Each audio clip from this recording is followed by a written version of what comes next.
Welcome to the Waiting List podcast. Tell us a story. It's like many things you start building from scratch. And then I'm like, wait, I really do like watches because you've seen so many watches that makes you excited. I think I really do like watches. Yeah. I think it's a great way to see if you are a watch enthusiast. Bonjour à tous et bienvenue à The Waiting List podcast. Aujourd'hui, dans l'émission, nous accueillons Monsieur Wei Koh, fondateur et propriétaire du magazine Révolution et de Rake. Welcome, Wei. Welcome. Bonjour. Well Wow. I butchered that. I'm stunned. No, that was grade 10 French. Il faut que je vous dise que mon français c'est très mauvais. So, avec votre permission, j'espère qu'on peut transitionner au anglais. Oh oui, merci beaucoup. We're going to transition to English now. Dude, me and Dan got that, okay? No worries. Totally. Yeah, totally. I'm a fucking French expert here. Okay. We're going to transition to English now. Hi, guys. Welcome to the Waiting List podcast. Today, I am joined by my two co-hosts, Long and Daniel. And for the guest, we have the one and only Mr. Wei Koh from Revolution and the Rake. Like Daniel said previously, Mr. Wei Koh is someone who holds like a titan of a status in the watch industry and beyond. So we're very, very happy to have him as a guest. Welcome, Wei. Thank you very much for having me. Jacqueline, Lung, Daniel, what a pleasure to be here with you. So for today, we originally wanted to do two parts of this interview. For the first part, we would like to talk about a little bit about your personal story, your background. So I guess we'll just jump right in with the first question. If you could tell us, where you grew up, where you went to school, some of your first jobs, some memorable memories when you were younger, and then how did you make the official transition from what you were doing before to watches and men's tailoring in the Rake? Sure. I guess the simple answer to that question was I sucked at everything else, and I eventually ended up in luxury journalism. But I was born and grew up in Manhattan. My father was the ambassador from Singapore to the United Nations. Actually, it's called the permanent representative to the United Nations. And so, yeah, I was born and raised in New York City. And to this day, I still have incredibly romantic memories, and I have incredible affection for New York. And we've seen New York go through so much in the last year, but I know that it will come back because I feel it's got the most resilient people in the world. So anyone that's from New York listening to this, I love New York and New York strong, right? So then I went to a women's college in upstate New York called Vassar. It's called a seven sister school. These schools were usually the sister schools to the Ivy League universities. And then after that, I went back to Singapore for the first time to live, to do my national service. As you guys probably know, in Singapore, all men must do national service, which actually ended up being a very good experience. It really helped me to get my shit together, to be self-reliant. The only thing I think would be better is if Singapore would include women in national service as well. I think, in the same way that Israel does. No, please.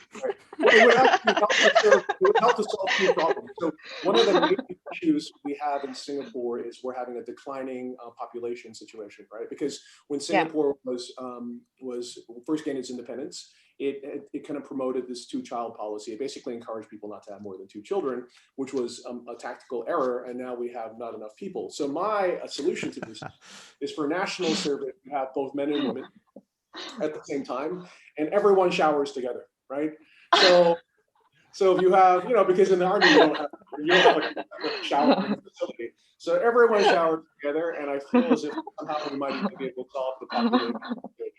So anyway, from there, I support that legislative move. I totally support that legislative move.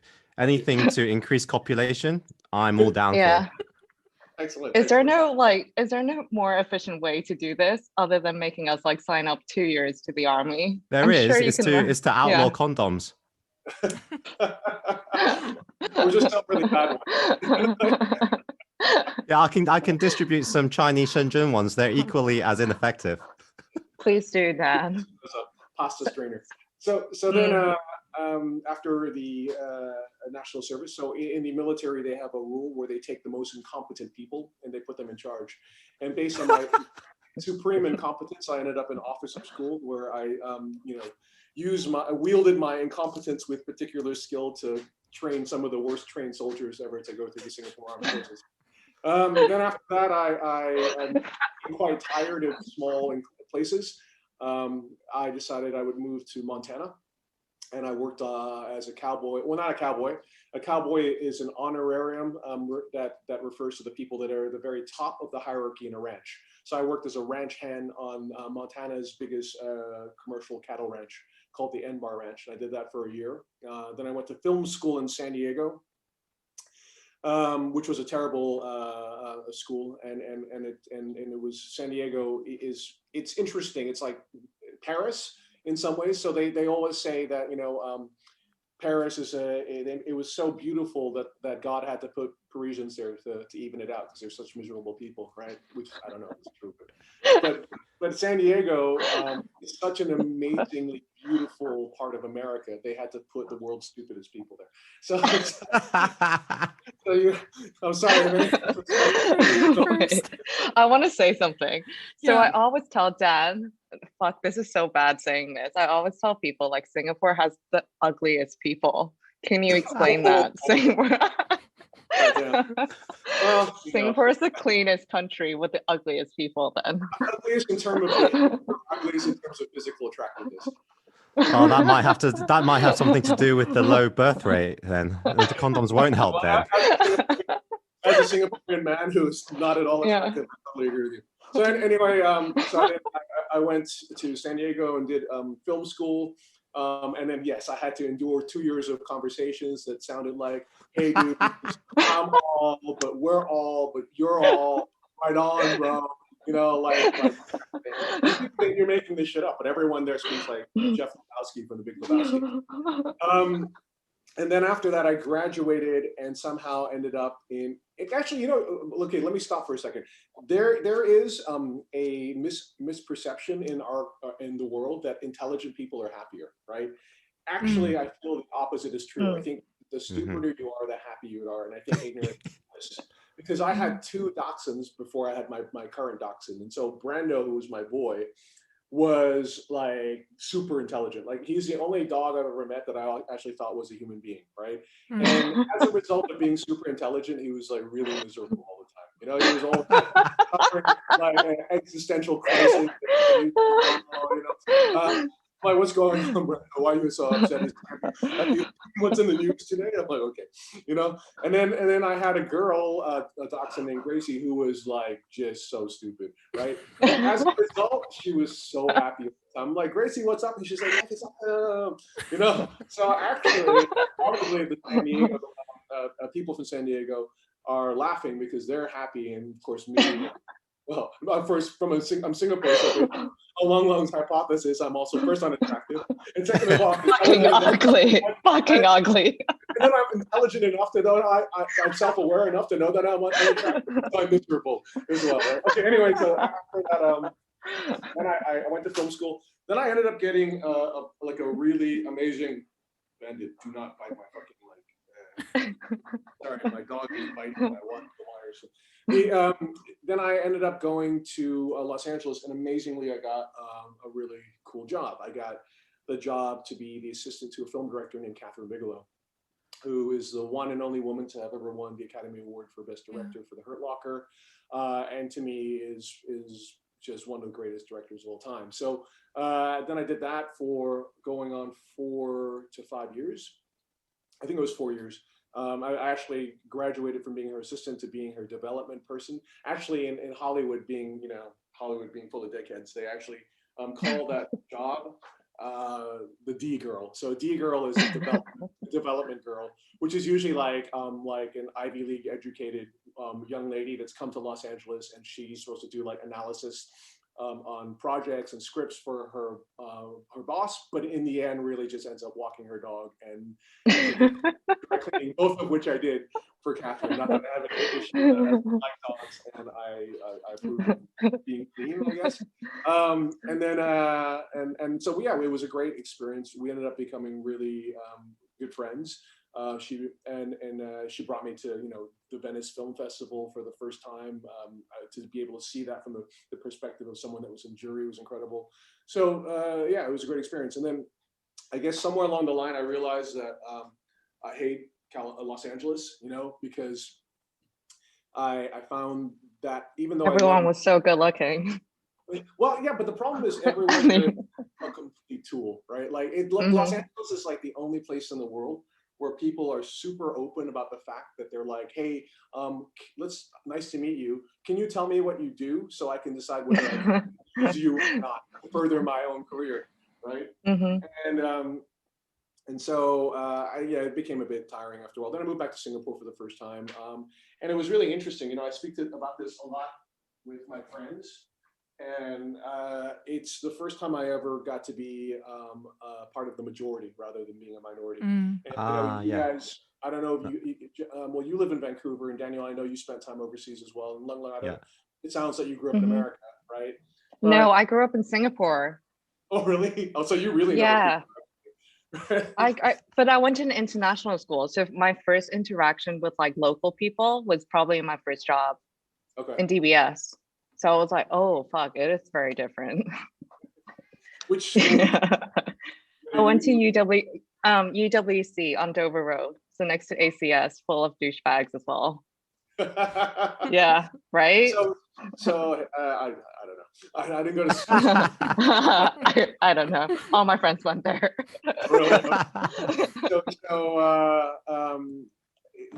So I moved back to Singapore, and it was very interesting because having kind of been raised my entire life in America, there's certain dimensions of America that I love. Like actually, one of my dreams was to actually move back to Montana and like own a small a working ranch there or what have you, which probably won't happen now since the guy I wanted to do it with passed away last year, unfortunately.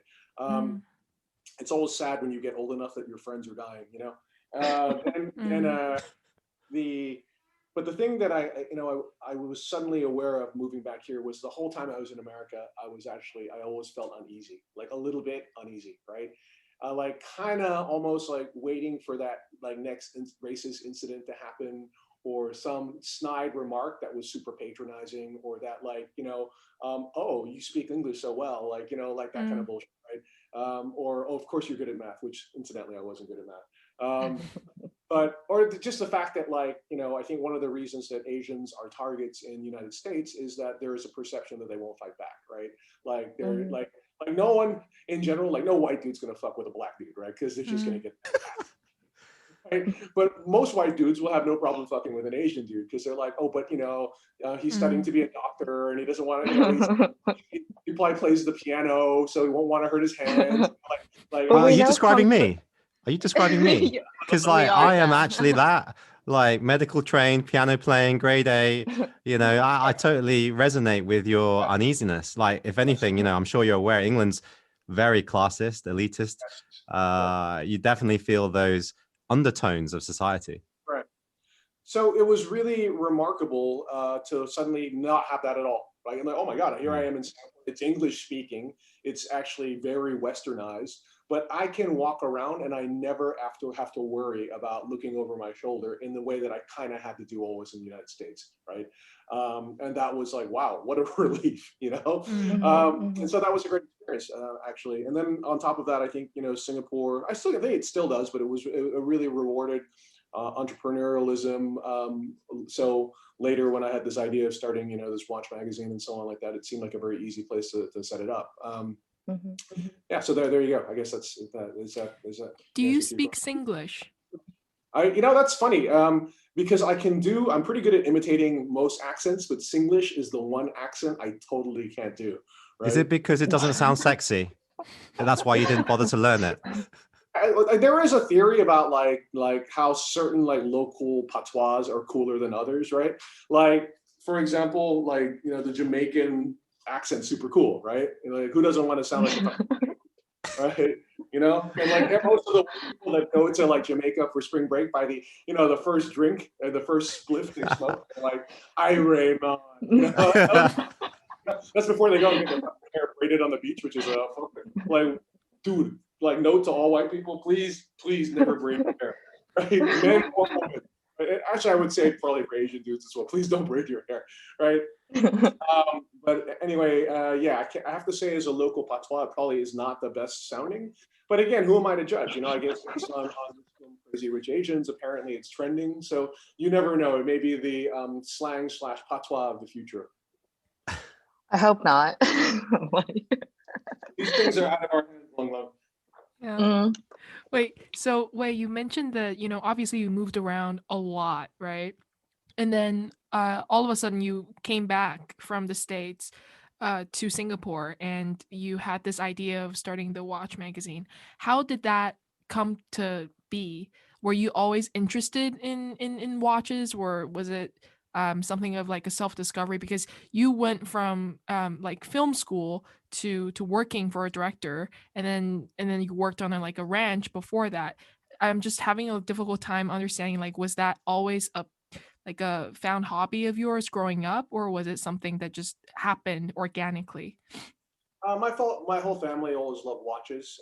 Famously, my grandfather, I think, bought a Patek for each of his 3 sons when they were of age, which my brother, Wow. being very, let's say, pragmatic, has already kind of co-opted, which is ironic because I'm kind of the watch guy, but it's okay. I bought my own Pateks.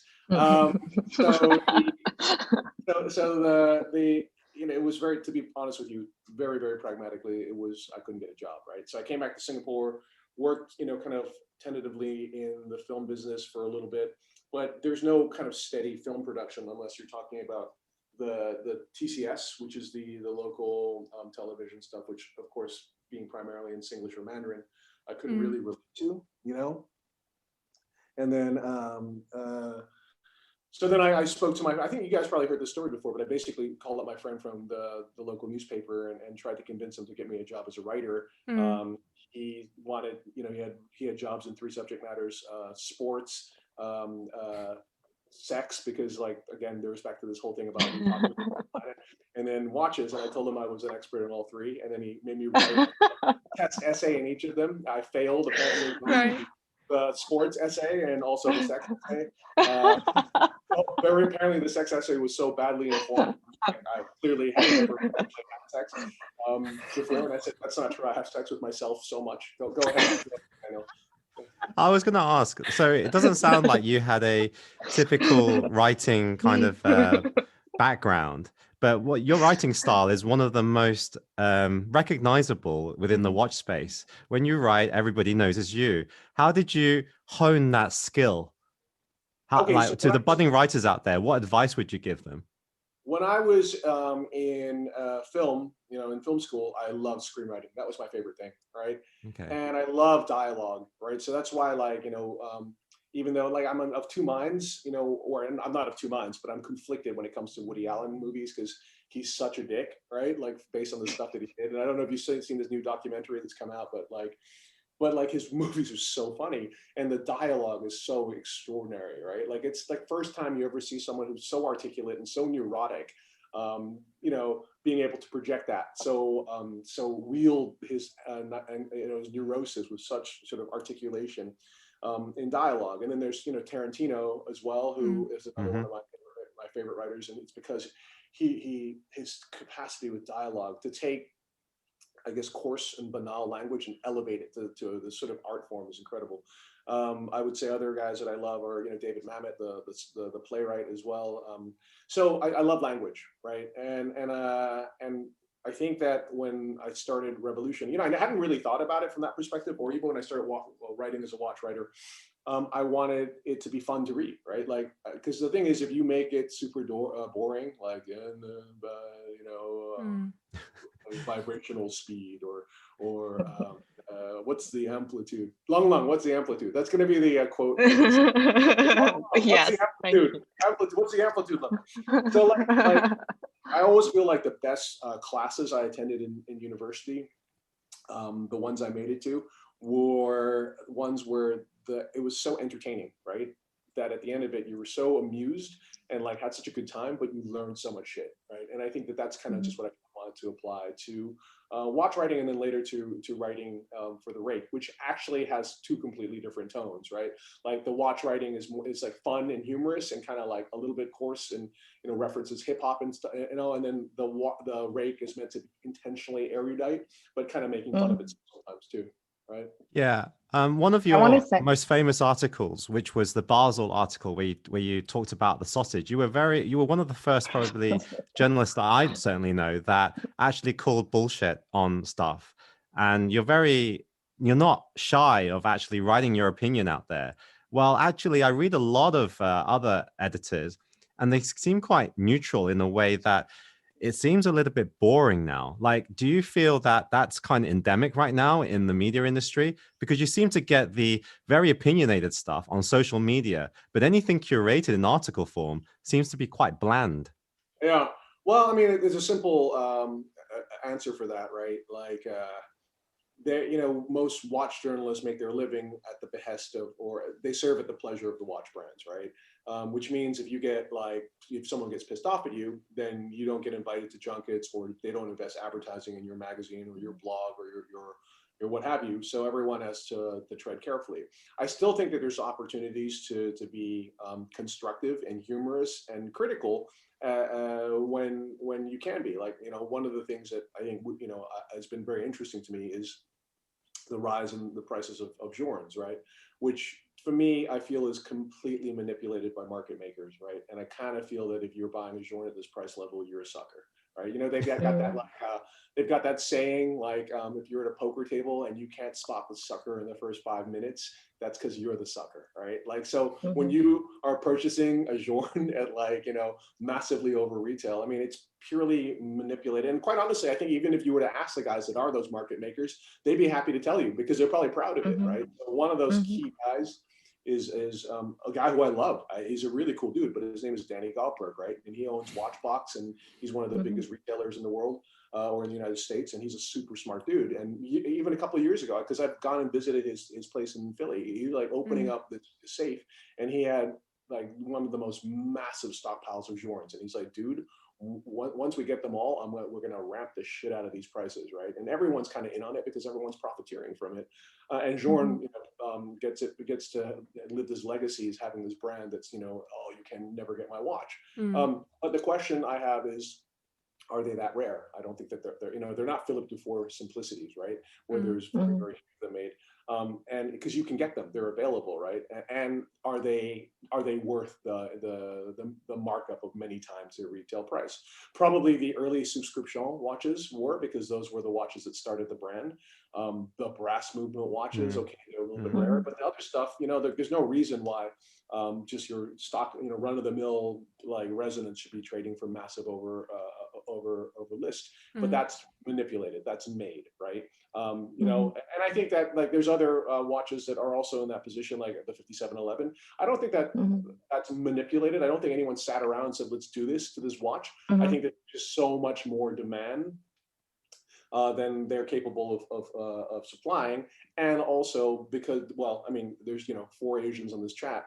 Like, I think what people forget was that, like, now there's this massive alignment of taste, and especially from, you know, coming from mainland China, right? Like a generation ago, the watches that were sold in China and were successful in China were watches created for the China market. And there was always a bit of, you know, I would say there was always some amount of condescension, you know, because it's like, oh, their taste is not so sophisticated. Let's just give them a round watch with 2 hands. They'll buy that. And there's many brands that profited immensely from that, right? But now, thanks to social media, thanks to also the new generation of mainland Chinese being as sophisticated as anyone, right? And perhaps more so if you look at guys like our friend Austin, right? Like everyone, he's not sophisticated. Sorry. Austin who? Austin who? Who's Austin? Who's Austin? Yeah. Oh, what's up? So anyway, like yeah, like I think that what, like, you know, the white people didn't realize was that, like, shit, there were so many of those Asian dudes and they all want to buy this shit too, right? And then all of a sudden it's like, fuck, they're so expensive, you know? So, okay, anyway, back to the whole. Okay, wait. I have a question. So, if you see someone now wearing a 5711, what do you think? Like, what's your read on this person? I would say that you could say that about any watch that commands a massive premium, right? Mhm. So Yeah, fair point. about Yeah. steel Rolexes.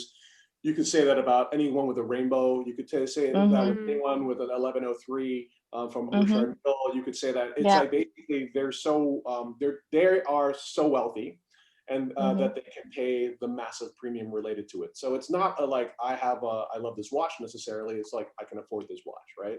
Okay. And it was interesting when like you look at videos of rappers at some point, because I think there was that Hodinky video of, I forgot which rapper it was it Pross, like Pross Part 2, and then he opened, part like and it was all Paddocks. Right? That was so bad. The iced out like Phoenix Nautilus or something. Yeah, I remember that one. Yeah. And I think that was and again, to be fair, I also am a huge fan of the influence rappers have had in watches, right? Like I think Jay-Z's influence in terms of watches has been instrumental in like AP's like success to some degree, in Richard Mill's early success, especially with like both him and Pharrell wearing it. But today it's just kind of like guys who, they're trophies, right? So I mean, it's not for me to say that's good or that's bad. Maybe there's a certain amount of jealousy as well, because like I'm not rich enough where I could just blow money like needlessly just to have it on my wrist. I love that watch. But I have to say, I super, super respect Thierry Stern for discontinuing the 5711, right? Because like for him, it was like, okay, dude, there's just way too much like attention and energy being spent on this watch, which incidentally does not represent who Patek is in totality, right? It's one attention to Patek. And it's incredible also, if you think about it, which I don't think was his intent, but if you contrast that with other brands where like their one steel sports model defines their entire identity, right? AP, you're talking about AP? Yeah. Well, I mean, yeah, because like, for example, with AP, you could never discontinue the Royal Oak. You know what I mean? Yeah. I mean, could you? I would ask you that question.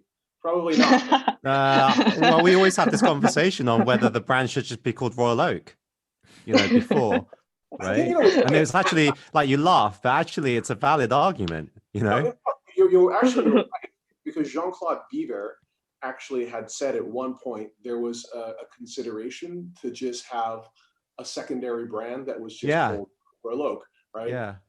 But hey, also the Royal Oak is also super dope, bro, right? And one of the things that I'm kicking myself about, like just kicking, because I missed the boat on a bunch of stuff, but I fucking seriously missed the boat on this one, was 3 years ago I was about to pull a trigger on a Royal Oak perpetual calendar, first gen without the leap year and year, right? Which incidentally is a hard watch to set, because you just basically ignore the leap year, right?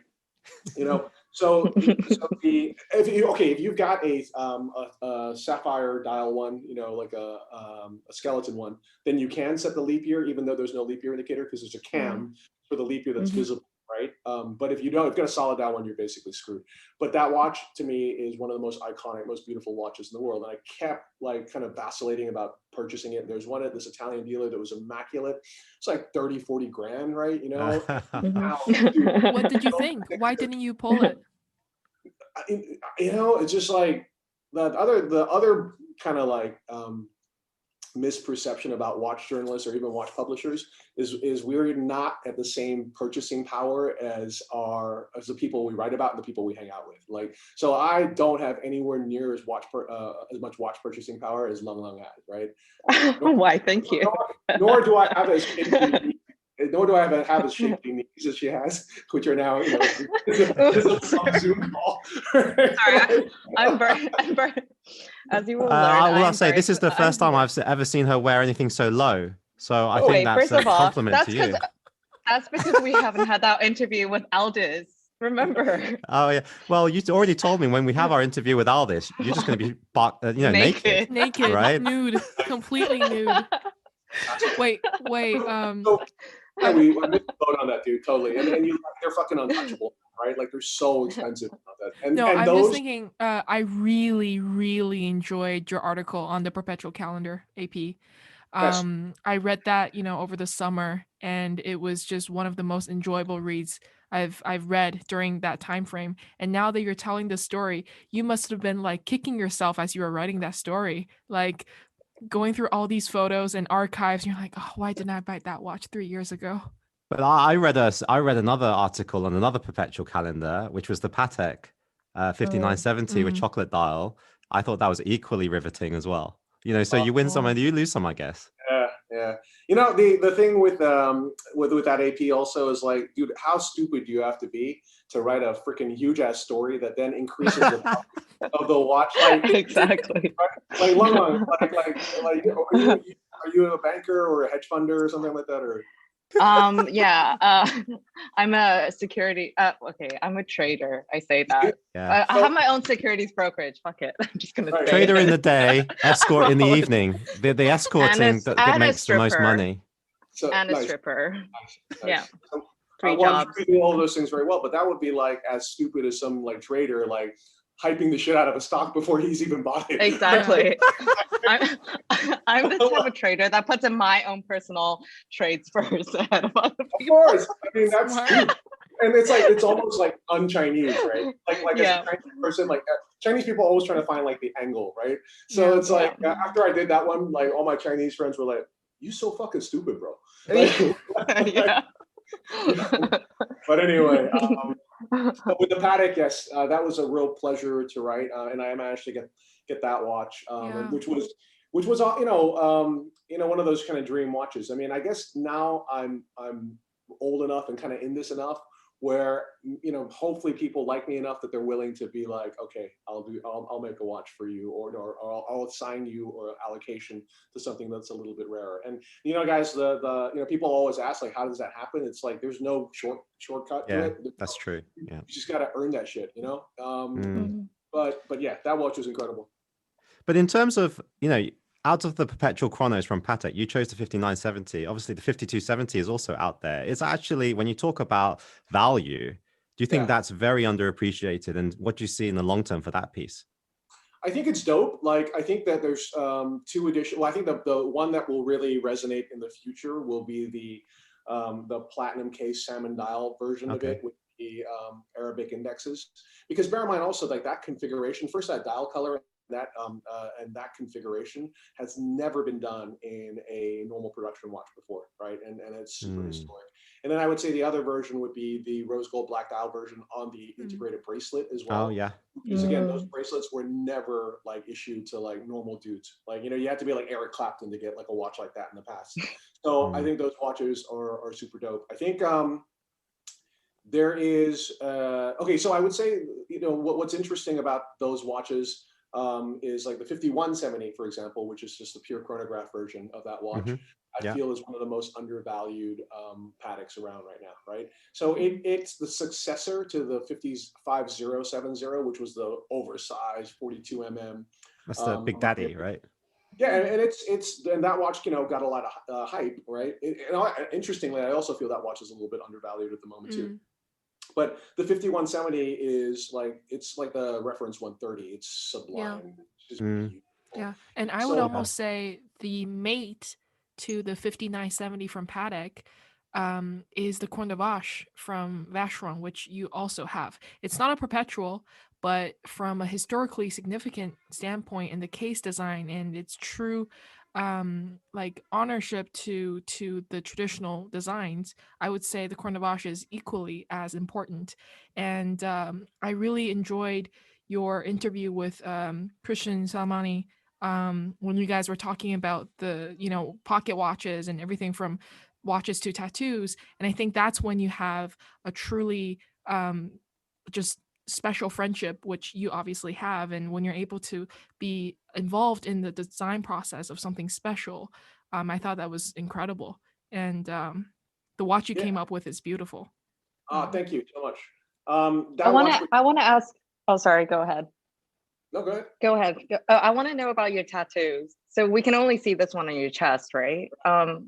What was your first tattoo? Is that just a really crap way of asking him Wei to take his top off? No, I think please, so. I would just ask.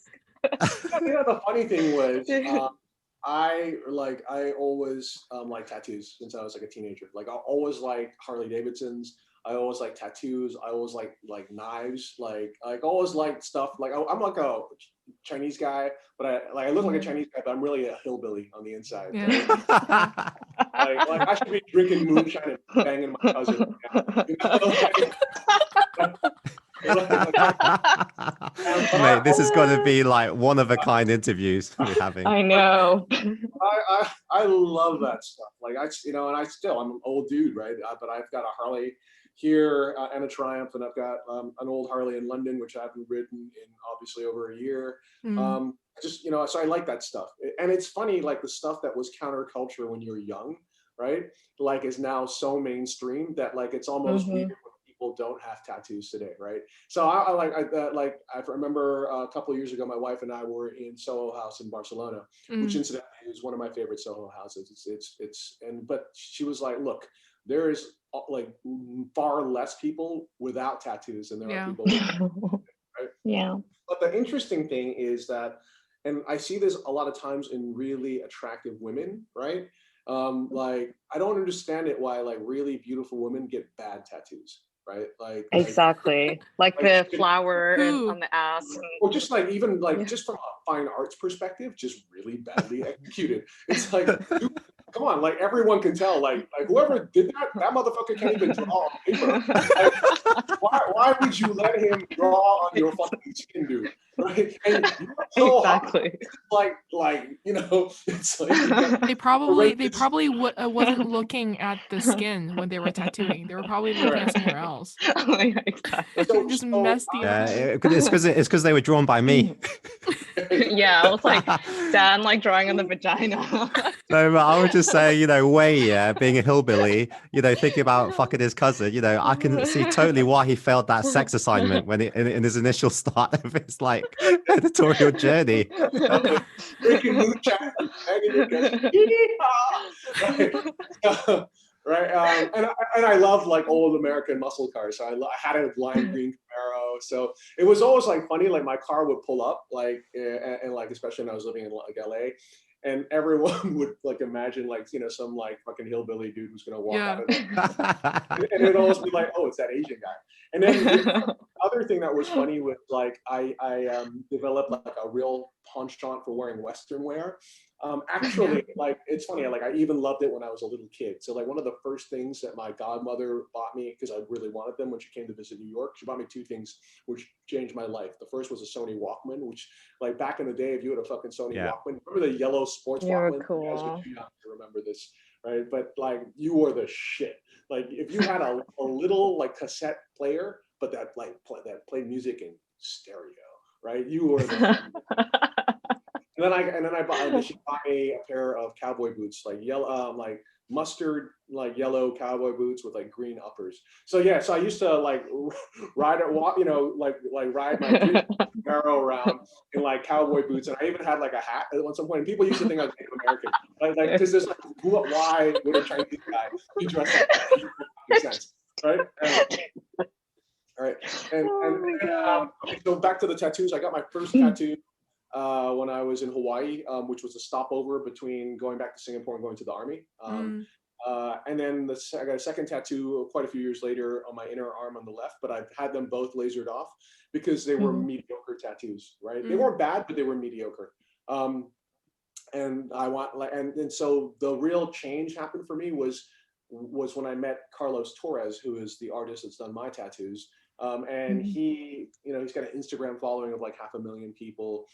He is like revered as like a, kind of, well, he's a very humble and sweet person, so he would disagree with this, but he's revered as kind of a god of tattooing. And he has a wait list for his tattoos for like, like 3 years, right? Wow.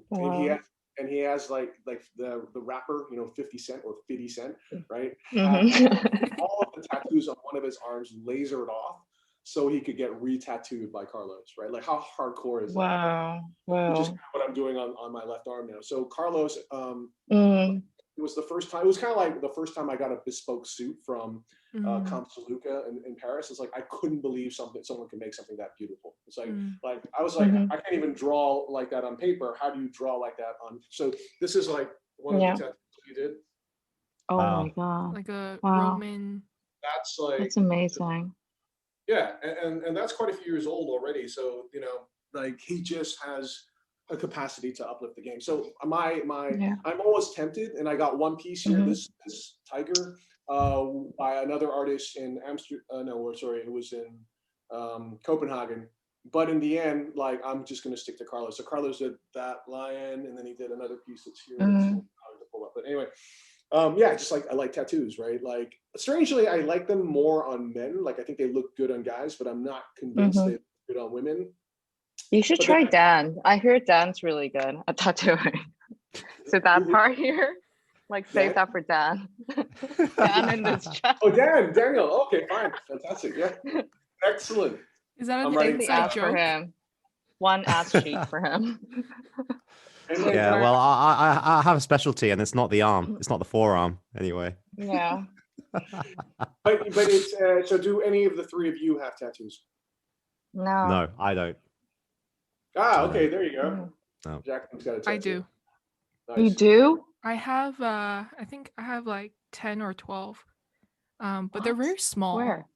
Yes. Okay. I have one on my shoulder, and That's not that tall, then dude. I have That's huge. Huh? That's huge. I That's have, big. can you see? Yeah. But what is it? It's a castle. Oh. Whoa. I have it's done by this artist in LA who only does miniature castles. And then I have one on my side boob. And then Nice. that was Jacqueline, a mistake. Jacqueline, show us. Like, I can't. Yeah. I'm wearing a vest. Sorry, I'll show you. sorry. I'm making a puddle Yeah. here, you know, on the Yeah. floor. But yeah, that was a mistake. I relate to like girls getting tattoos and being so easily influenced. I literally, when I got it, right, I wanted to get one at a very hidden place, so that was like the first place I went to. But now it's like you never really see it unless like when you're showering. So I've also slowly developed an appreciation for art, for body art, and it's like I forget, was it someone from Talking Watches said like, oh yeah, when you think you had it figured out, but then you're making a mistake every single time for the first like 12 watches. It's the same with tattoos. You don't really get it until you find an artist who you can really connect with. And it's not about just the skill, it's about the placement, about how the design works with your body. Because if it's not placed well, it doesn't work. And if you look at it, it's just awkward. And you can only reach that point once you've made a connection with that artist, when you know that person well enough. So that's something that I've learned over like the past 3 or 4 years. I got my first tattoo when I was a freshman in college. Yeah, and I got like 1 or 2 every year, but they're really small, like compared I to totally yours. agree with that, and I would say the two other things. One is how well they age as well, because tattoos look really great, but then some of them, I guess, however the skin, the ink is put into the skin, they tend to look a little bit sort of vacuous over time. Yeah. And Carlos's tattoos stay so crisp. And then I guess the last thing too, which is actually the same thing you're saying, is that we were such good friends, right? Like it's, you're spending, it's very intimate because the guy's like, kind of hunched over you for like 8, 10, 12 hours, right? Or, and you have to like that person, right? So there's tattooists that I met that are like super skilled, even in Singapore, but I'm like, that guy's a bit of a dick. like, do you really want to spend like 12 hours, hanging out with that guy? And then it's hard to find that relationship. And then the other thing that I love about Carlos too is he has a real sort of like sense for beautiful objects and incredible like flavors. Like he's just sensitive to detail.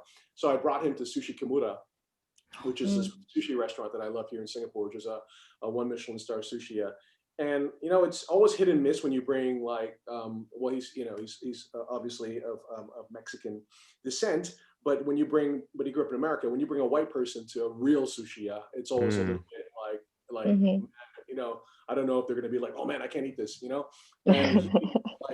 he really understood like all the nuances of every like dimension of the flavor, from like they call the rice shari, and the rice itself is such a delicate art form, the use of the different vinegars, the seasoning. Then this is like irome style sushi, where some of the fish is aged for a little bit, and then my favorite bit, which is the kind of soyu that they put on, just brush on the top of the fish, which is called nikiri, like that to me is like amazing.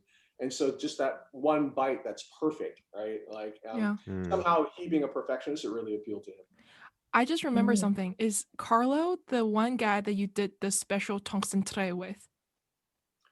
No, that's my friend Mo Capoletta. Oh, okay, because he was also a tattoo artist. Correct. And a very good tattoo artist and an artist as well. And incidentally, he and Damien Hirst actually collaborated on something where they designed a tattoo, but that tattoo had to be placed on a woman's front bottom part, right? And someone actually signed up for that, which I found quite extraordinary. Long Long, we didn't know about that. How come you didn't tell us about that, Long Long? So, Long Long, how was that experience? Let me just show you guys right now. It was me.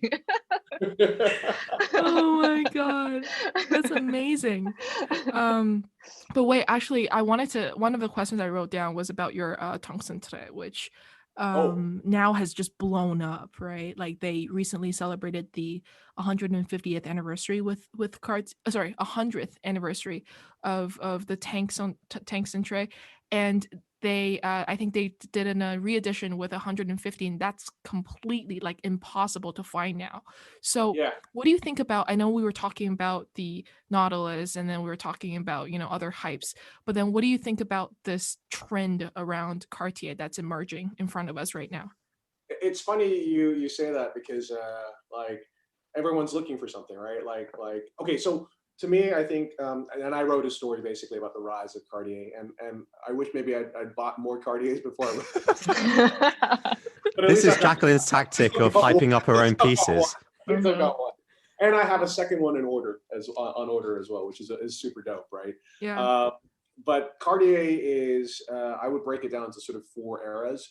So the first era is from the early 1900s to the 1950s, which is a super artisanal era, right? Like they made beautiful watches, but they're not making large quantities of this, right? Then I would say the next era for me is the 60s and 70s, where you've got this explosion of creativity, especially from Cartier London, right? Yeah. That's where you get the crash. There's so many cool watches that come out of there as well. And then you get the kind of 80s and 90s where they became really ramped up production, because they're now becoming a proper brand. Actually, I think it started even in the 70s with Le Mousse de Cartier, but now they're selling watches outside of Cartier boutiques in retailers. They're creating a proper brand, And then you have 1998 to 2008, which you've got CP or Cartier Paris Collection Privée. And then you've got today, right? And I would say what's amazing about Cartier is every one of those eras is collectible, and every one of those eras is potentially blowing up, right? So I'd say there's probably still undervalued watches in Collection Privée. Like there's some amazing watches there. I would say like even modern Cartiers are so dope. Like, and then I would, obviously the vintage stuff has gone crazy. Like my friend Nick Fowkes, who has like all that dope stuff, like, original Cartier London crashes from the 60s. I'm like, how do you feel, bro? You must be so excited, because it's like, this is a watch he picked up, years ago for a couple £1,000, and now it's a, £250,000 watch, right? And he's like, on the one hand, I'm super happy. On the other hand, I'm super stressed because I can't wear it anymore. Because like, it has to be in a safe deposit box in London, right? Which is, sometimes we forget, Long, how lucky we are to be in Singapore. Where you can Exactly. wear your shit without like worrying that someone's going to kill your ass for it, right? Because that's the scenario in a lot of other places, But yeah, and one of the primary reasons that Cartier is blowing up right now is the leadership at Cartier, right? So Cyril Vigneron is a brilliant CEO. He's like one of the most brilliant CEOs around. And the thing that he did was he was one of these guys that really understood what people wanted to buy, right? There's a lot of like watch leaders who think they know what they want, but they basically it's a unidirectional conversation, right? It's like, here's what I created, that's good for you, and I know you'll like it, right? Which is probably one of the reasons why you have so many watches that are the wrong size, right? Like that's a very simple thing to show. Like there's so many brands that make so many watches that are totally the wrong size. Like it's very clear that people want dress watches like somewhere between 36.5 and 38, right? And there's places for larger watches. Like I actually feel Panerai should be 44, right? Because that's the way the brand was conceptualized, even though the 42mm ones are quite nice as well. But Serial Vigneron, from what I understand, Nick was telling me about this, Nick Faux was telling me about this, Mike Tay was telling me about this. He really went and did a deep analysis of the market, right? And the thing that he did so well was, so Nick Faux and I, for many years, were like, why don't you just, every time we see someone from Cartier, we'd be like, why don't you just bring Collection Privé back, right? Because that was so dope. And Collection Privé, which goes from 98 to 2008, which was the person that was in charge of that project is a brilliant woman named Hélène Poulit, who I believe is now the CEO of Boucheron. And then obviously Pierre Reinero, who was the head of the archives, was another brilliant guy. They got together and they took all the most iconic forms of Cartier, but they brought them back as modern versions of it, meaning slightly enlarged in some instances and so on like that, but still super wearable, with some amount of like really beautiful poetry in it. In some of the movements, like so you've got the 2 time zone temps cintrés and tourneaux with 2 tiny movements in them. You've got an amazing tortue with a day-night indicator that's engraved on a disc. It's a second time zone indicator that looks, but it's a sun and a moon, so you have a day and night on it. You have so many beautiful watches that come out of that.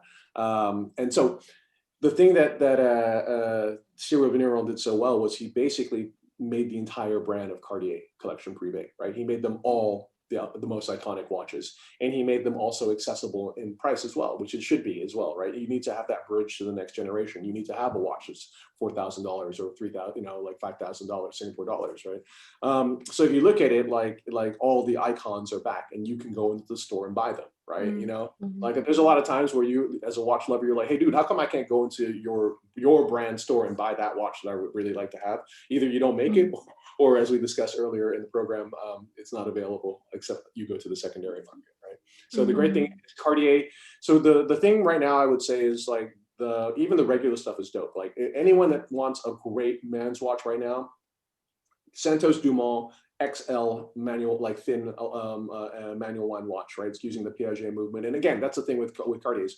No one gives a shit about the movements, as long as the movements are good, right? Which they are, because the company is owned by Richemont Group, or the brand's owned by Richemont Group. What you care about is the design. And that watch, that Santos Dumont XL manual wine watch, which is slim, beautiful on the wrist, it just kills it. It's the perfect watch, right? Then on top of that, go ahead. Yeah, sorry. I've got a question on what you just said about, and it made perfect sense about how Cartier had an entry-level watch which got new blood into the brand. And I just wanted to like play that off AP, where a lot of people can't get the Royal Oak. So how does that, what's the long-term effect of that, do you think? Because it's almost the opposite strategy. Again, like AP's, I mean, again, I can't speak for the management of AP. I think Francois is a brilliant CEO, right? I mean, look what he's done with AP. But I mean, again, AP's playing from a position of strength, right? Okay. Like, you know what I mean? Like Cartier, I don't want to phrase this correctly. I think Cartier is a maison that is incredible with design. But what's interesting about what's happening now is that it's becoming, you can see the evolution to it becoming a powerhouse in watches, right? And it's usually during these transitional periods where there's the greatest opportunity for someone to buy interesting pieces, because part of that transition and that evolution is to make amazing stuff, to continue the growth of this brand, right? So like that piece that Jacqueline was talking about earlier, the temps cintrés that was made in 150 pieces, that's a killer piece to have, right? Like you buy that, and I guarantee you, I don't think they'll be on the secondary market, but the value is already increased on piece base, and that's just relative to how many people want to buy it, relative to how many pieces were made. And I love that, incidentally, like how badass is it to like launch a watch without even informing the press. It's like, direct customers, boom, right? And the first time you see it when it's on customers' wrist. But like, there's still like, I think there's still asymmetriques available from the limited edition. And I think those are beautiful watches if you're looking to get something that's dope.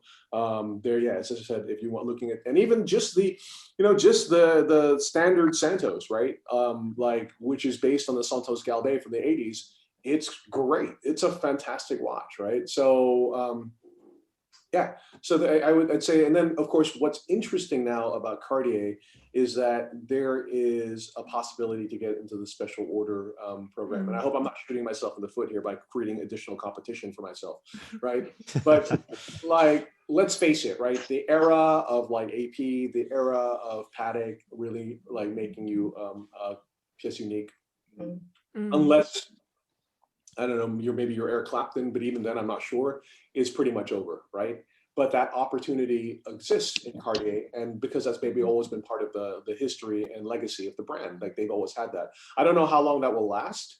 Like they might get to a point where like, okay, there's so much over subscription to this, we may have to like limit the amount that we do. I mean, they already limit like the number of London crashes they deliver to the London boutique, right? They apparently only deliver one a month, which I think is super cool. So you go, if you're lucky enough to get onto the allocation of that, like that watch, you walk out the door with a check for another 50, 75 grand, right? Because it's like, that's how much demand for it is.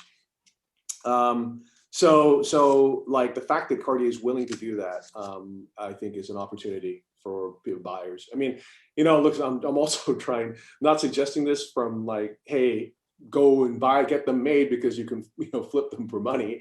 I'm suggesting, I know there's probably people that do that, but I'm like, listen, if you want to get something special, right? Like go there.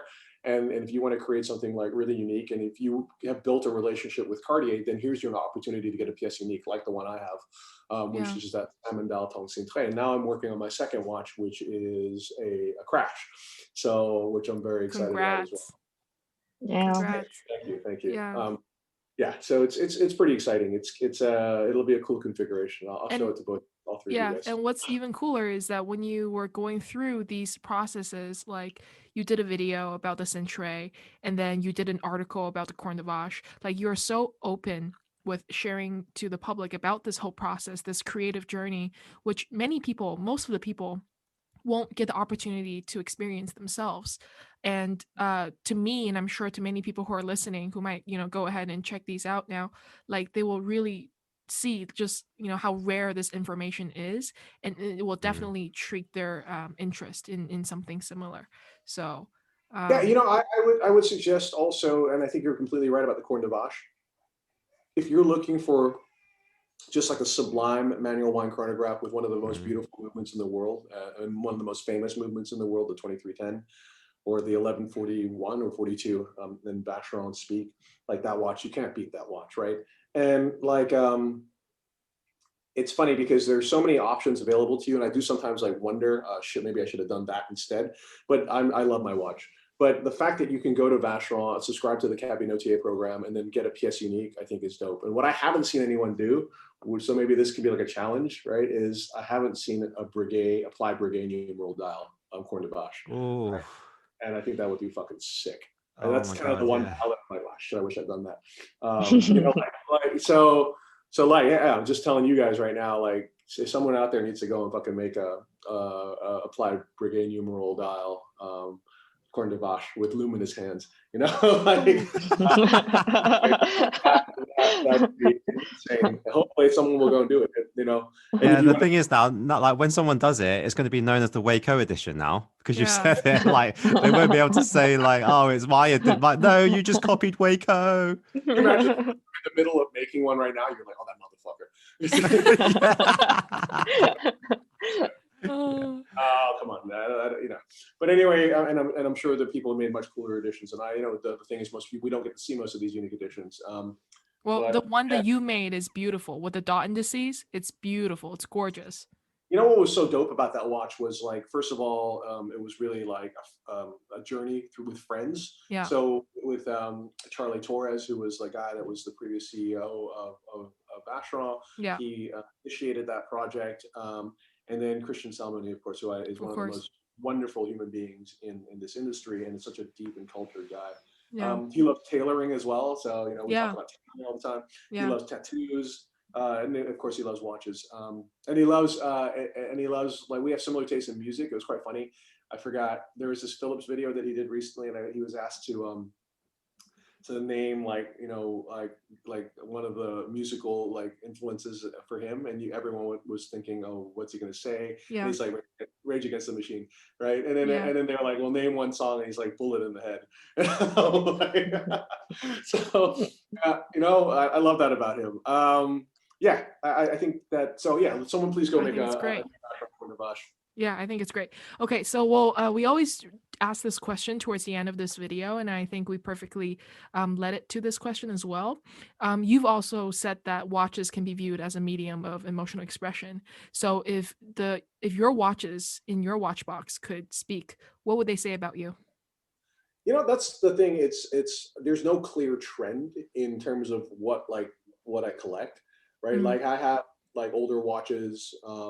Like everyone else, I got kind of into older Rolexes at some point. I have a ton of Speedmasters because I love Speedies, like old Speedies, Yeah. Which again was something I got into a little bit later. There's Pateks. I wish there was more Pateks, but Pateks are very expensive. There's two Richard Milles. There's an Ulrich that I love as well. The Debethune. There's a Debethune. It's just like, I guess, but I also really enjoy wearing excessively priced watches, right? Like my buddy Andrew just sent me this, which is his special edition George Bamford watch, which he did for Time and Tide, right? Oh. And I really enjoy wearing that. And I think maybe that's the last thing we should discuss also. Like I really respect the effort and energy that that a lot of these guys in this accessible price range are committing to their watches, right? So if you look at like 3 brands, Baltic, if you look at Undone, and if you look at like Furlan Mari, which is now blowing up on Sony, right? Like these 3 guys have tried to make really dope watches at under $1,000 and sometimes under $500, right? Yeah. And I was speaking with Michael from Undone earlier, and his vision for this entire thing is spot on. Not just the vintage inspired pieces, but how he has advertised some of his products to influencers on YouTube and Instagram and did collabs. It's an entirely new way of advertising products and watches to the younger generation, and I told him, I think it's great because I watched one of the YouTubers and she has done a collaboration watch with Undone, and that's like impossible to find now, and people want them. Right, totally. Yeah. I I forgot, I should also mention, well, George Bamford does some expensive stuff, but his own brand, like he does like some Mayfair watches and his GMT watches, which is quite accessibly priced as well. So the thing is for me is that there's this perception that, I don't know why, but there's this perception that the younger generation, let's say millennials to Gen Z, right? Like, or is not interested in watches, which I think is completely untrue, right? I think that there's a lot of people also who, like, for them, the reality, especially if you're like a young person in your 20s, the reality of owning like those watches that when Daniel and I were growing up. Sorry, how old are you, Daniel?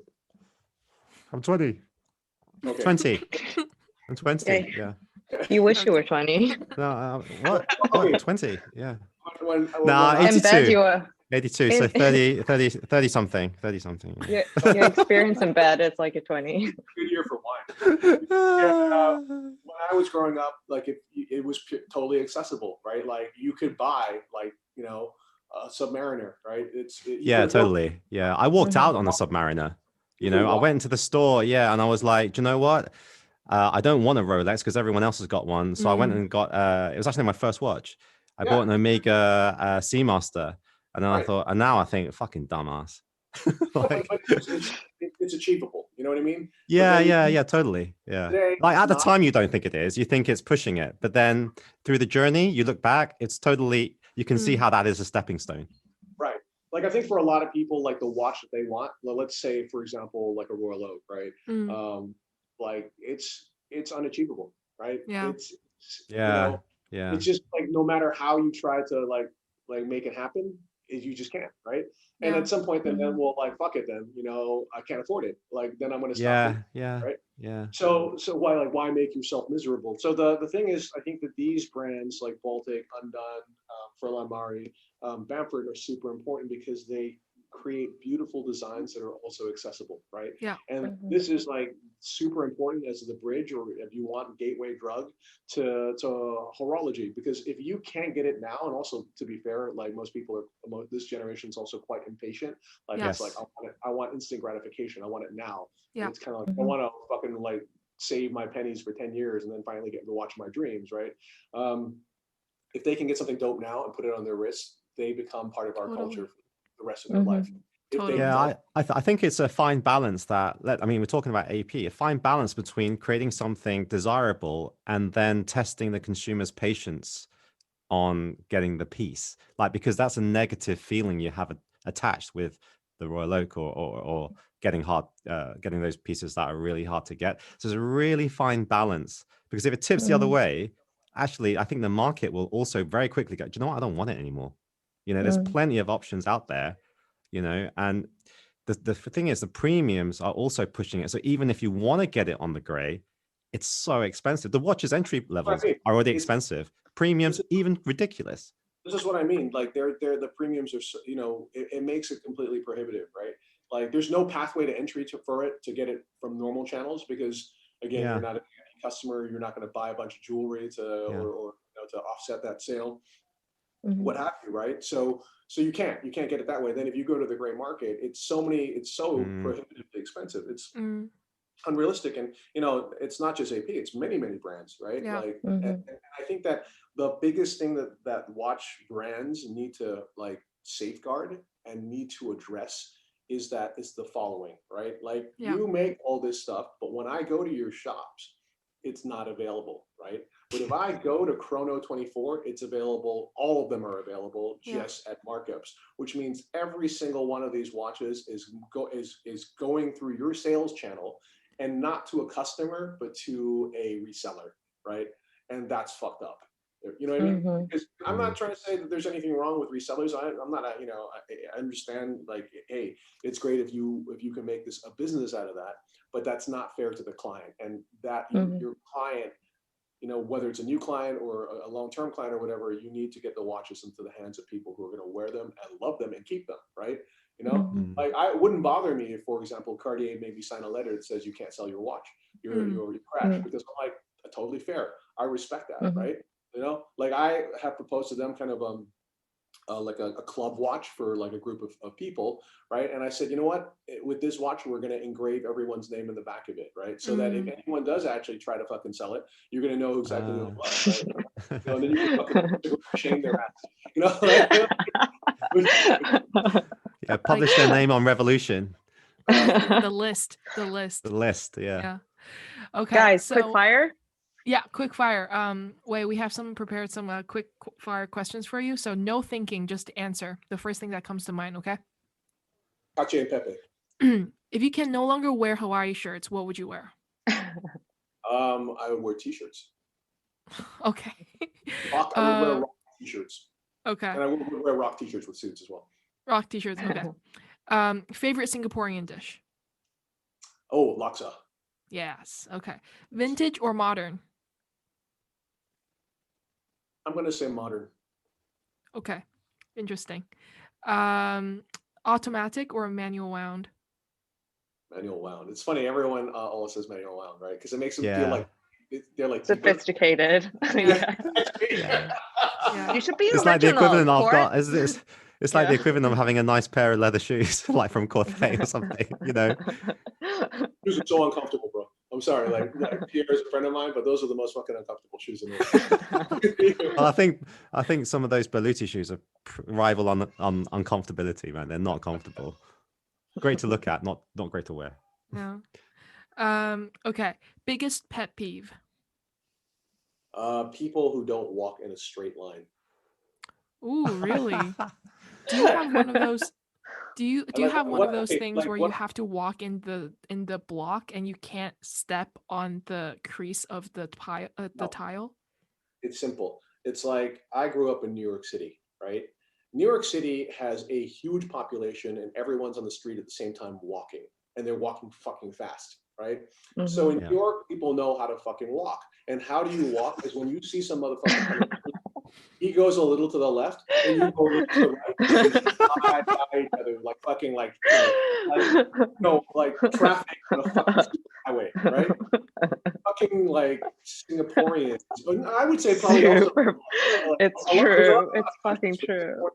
They meander like fucking like aimless. Exactly. Animals, right? Yeah, it's like, true. It's like I'll be walking down the street and I'll be like, that dude that's like across the road from me. Look, he's gonna walk right into it, right into it.